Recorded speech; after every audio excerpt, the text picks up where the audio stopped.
ಗೀತಾ ಮಹಾತ್ಮೆ.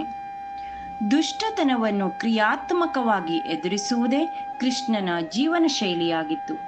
ಅವನ ಅಹಿಂಸಾ ತತ್ವವು ಇಡೀ ರಾಷ್ಟ್ರವನ್ನೇ ಕಬಳಿಸಲು ತಯಾರಾಗಿ ನಿಂತ ಅನ್ಯಾಯಿಗಳ ವಿರುದ್ಧ ಸುಮ್ಮನಿರುವಂಥದ್ದಾಗಿರಲಿಲ್ಲ.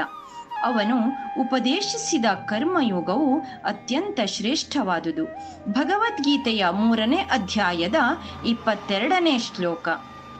ನ ಮೇ ಪಾರ್ಥಾಸ್ತಿ ಕರ್ತವ್ಯಂ ತ್ರಿಷು ಲೋಕೇಶು ಕಿಂಚನ ನಾನವಾಪ್ತಮವಾಪ್ತವ್ಯಂ ವರ್ತ ಏವ ಚ ಕರ್ಮಣಿ.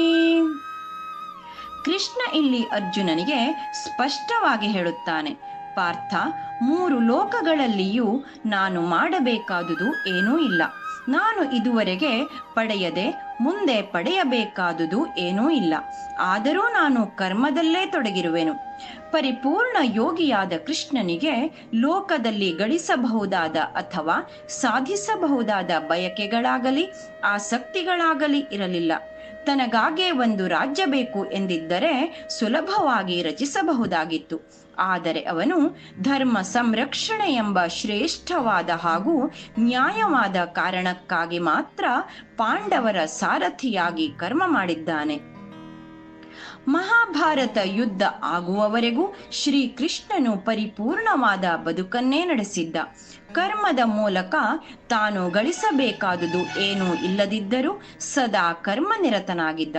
ದುಷ್ಟರನ್ನು ಸಂಹರಿಸಿ ನ್ಯಾಯವನ್ನು ರಕ್ಷಿಸಿ ಕೇವಲ ಅರ್ಜುನನಿಗೆ ಮಾತ್ರ ಅಲ್ಲ, ಸಮಸ್ತ ಲೋಕಕ್ಕೆ ಶಾಂತಿಯನ್ನು ಬಯಸಿದ್ದ.